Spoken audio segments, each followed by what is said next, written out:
Hi friends, welcome to my YouTube channel. నేను మీ కీర్తన. ఇవాళ నేను సింపుల్ బెండకాయ కర్రీ చేస్తున్నాను. దానికి కావాల్సిన పదార్థాలు: బెండకాయ ముక్కలు, ఉల్లిపాయలు.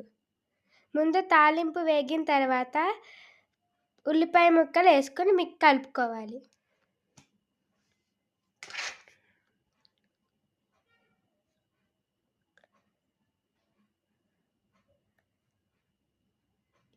ఉల్లిపాయ ముక్కలు వేసుకుని బాగా ఫ్రై అయిన తర్వాత ఇప్పుడు బెండకాయలు వేసుకుందాం.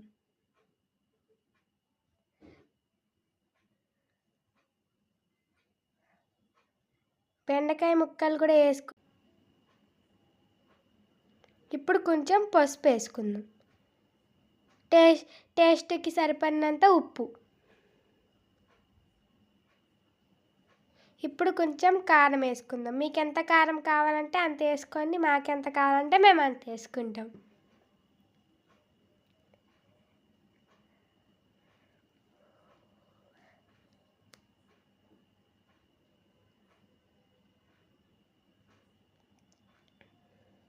ఇప్పుడు ఇది బాగా ఫ్రై అవ్వాలి. ఫ్రై అయ్యేంత వరకు మూత పెట్టుకొని పక్కన పెట్టుకో. అంతే, బెండకాయ కర్రీ రెడీ. బాయ్.